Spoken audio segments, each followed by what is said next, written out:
are wondering in Ghana if the Ghanaians themselves will receive those benefits that the deal is trying to create. And you've stated that we are going into the deal with eyes wide open. However, I want to know what specifically does that phrase mean? What steps will Ghana take to make sure that the Ghanaians themselves receive the benefits of those deals? The Sino-Hydro Corporation deal with our country involves Sino-Hydro advancing $2 billion to the government of Ghana to help it finance its infrastructural developments. So underneath the program, we have a very extensive road and railway development program that has been, in fact, when I return home to Ghana on the 10th of April, I'll be cutting the sword for the commencement of one of the important infrastructural projects that are taking place in the north. We're going to have significant amount of money available to deal with one of the most important deficits of our country. The rail and road infrastructure of Ghana are not what would enable us to build a modern economy. We don't have, many parts of our country are not properly connected. What connections there are in a poor state. We have a railway infrastructure that we inherited from the British colonial era, which we've allowed to go into disuse. And as everybody knows, is the most efficient way of transportation of goods and cargoes in any country. We want to revive and build our railway infrastructure. Unfortunately, we don't have the money at home to be able to do that. And this is what has enabled us to come into this arrangement. What will it mean in the end? We have got we are to pay back the money with aluminum products. Originally, the Chinese wanted us to pay them back with our bauxite deposits. This was what was on the table when I came into office. And I said, no, can't do that again. We've seen that before in our history. It has not helped us. So what we will do is insist that we will send them aluminum products, i.e., we will develop in Ghana the whole range of refining, smeltering, and then producing aluminum in Ghana and exporting that to China. So what will be the end result of the Sino-Hydro deal will be twofold. We would have had a much, much more improved infrastructure. You know from here and from around the world that the quality of your infrastructure is a key determinant in your ability to grow your economy. We would have also have had a very significant industrial facility, which will be our Bauxite Development Authority, control of refining, smelting, and producing aluminum. So that's the obvious and clearest example. And then the Ghanaian contractors that are going to be primarily responsible for the development of our infrastructure will also, of course, be empowered by having access to these monies and developing their own capability. So, as far as I'm concerned, it's a good deal for Ghana. It's a deal that allows us to deal with critical deficits in our economic architecture and does so on terms that are not onerous to us.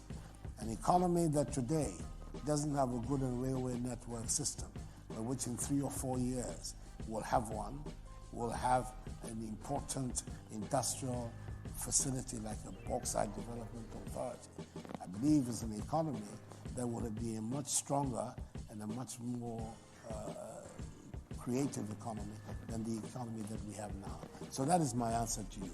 I think that if we do it, and we do it successfully, we will have empowered our economy, we will have taken it onto a much stronger level, and all of us will benefit from that. Thank you very much, Mr. President. Afternoon, Mr. President. My name is Edward Hightower, and I am an engineering and business executive in the global automotive industry. I've worked in China, South Korea, Mexico, Brazil, And I'm also the author of Motoring Africa, a book about how to develop the automotive industry in 6 of the 54 countries on the African continent. My question is, how are the announcements that you've made about the assembly plants progressing? And the second part of my question is, may I have the honor of presenting you with a copy of my book?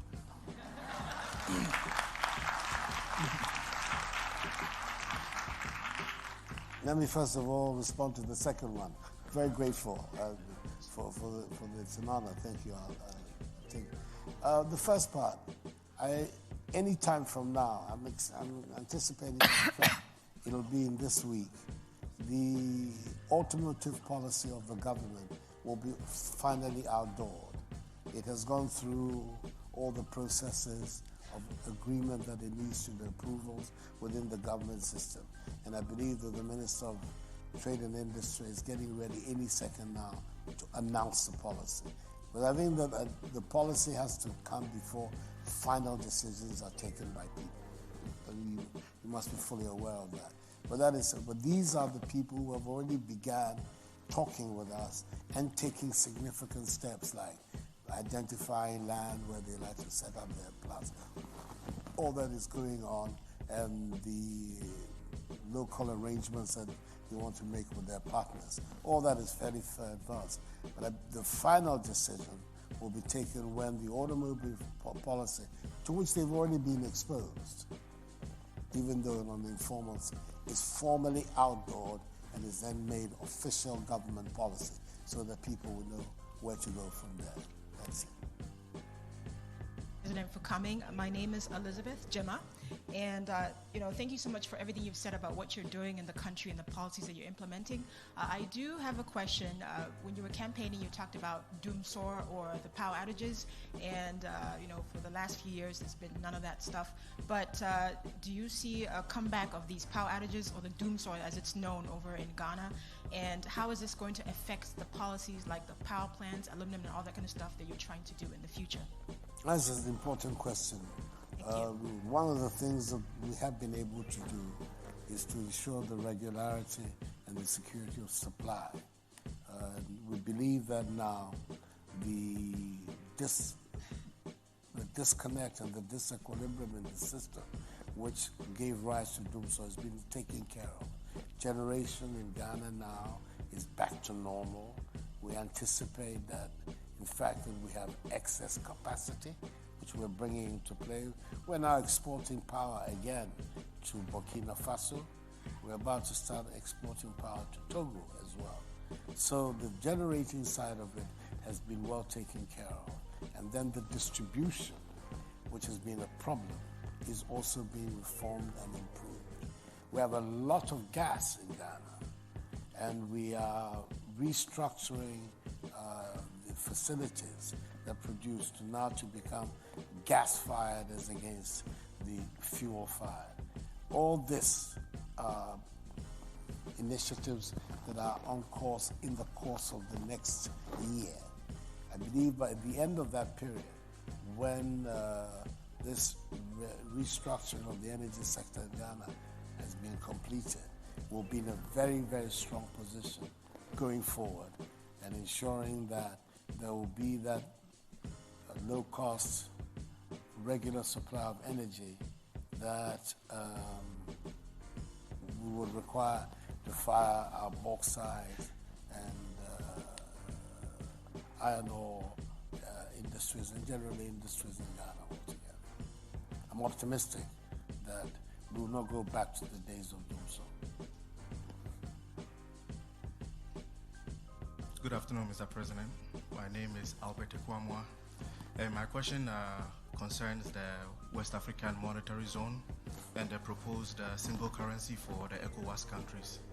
And that is, in which way, first, what is the status of the single currency, and in what way do you see the single ECOWAS currency benefiting Ghanaians in a way that the CD could not? First of all, the status.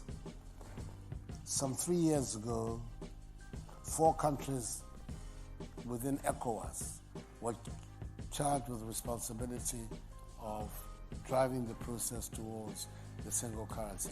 It's called the ECO. That is Niger, Ghana, Cote d'Ivoire, and Nigeria. And you see in that mixture already that the three most important economies of West Africa, Nigeria, Ghana, and Cote d'Ivoire, are part of the three of the quartet. Senegal is the fourth biggest economy, but has not been part of this exercise. The discussions have got to the point where now we must make some fundamental decisions. The most fundamental, apart from the alignment and the conversion criteria and everything, is the fate of the CFA. The CFA, which is the country that is in, the currency that is in use in the UEMOA countries, that is the Francophone, former French colonies, etc., is tied to the French franc and to the euro, not the French franc, to the euro. Ultimately, it means that the influence of the Banque de France on the currency is very strong. Clearly, that is going to be a difficult situation for countries like my own and for Nigeria, who have a greater independence in the management of our own currencies. So that is one of the key decisions that is going to have to be taken by the UEMOA countries. Their view is that once the various criteria for convergence have been met, at least 2 or 3 of the basic ones have been met, it will give them the strength to leave the CFA and come into the new currency. But that is a very, very key decision that has to be made before we can get to the end. How will it benefit us? I think that the benefits of it are obvious. We would have, if it was to come about, one currency that will trade in a community of 350 million people, the facilitation that it will do of trade between us. We are the second biggest economy of this 350 million market, very well placed geographically within the community. And if our enterprises and business people have the dynamism and the sense of enterprise that I believe that they have, this market will provide tremendous opportunities for Ghanaian enterprise and for Ghanaian business, and that we would be in a stronger position within the ECO and the community than we are today with our own currency, which is restricted, has a restricted area of operation of 30 million people. It's all the difference between having a currency that you can use to finance activities for a market of 350 million people and for a market of 30 million people. Do we have a quick last question? Good afternoon, Mr. President. My name is Debbie Adewale, and I was just wondering, given the recent discovery of crude oil in Ghana, what does your administration plan to do with it? Will you allow the oil to be sold first while crude, or will you build a refinery and then sell it? And following that up, how will you manage the revenue that comes from this oil better than other West African countries like Nigeria? Well, as I think I tried to indicate in my speech, that we are definitely not taking what on the face of it may seem like the easiest option is the sale of the oil as crude oil. That is not the path we want to go to. We want, on the basis of the discoveries, to set up a whole value chain of activities around it. We don't have any petrochemical industries in Ghana. We don't produce fertilizer, we don't produce ethanol, we don't produce urea, we don't generally, we're left in a situation where the oil goes without value. I think that this time round, that's going to be our emphasis.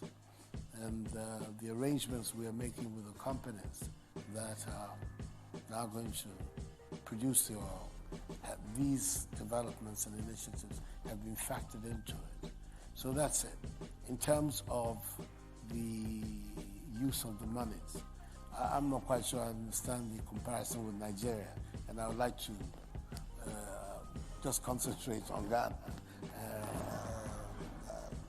don't think that I need to speak about Nigeria, which is that we already have rigorous institutional control over the expenditure of our oil revenues. As we speak now, there are elaborate provisions in the law, in the work of our parliament, in the institutions that have been set up to make sure that the oil revenue is properly utilized and that doesn't end up in the pockets of people like myself, that rather it is used for the progress and the welfare of our country.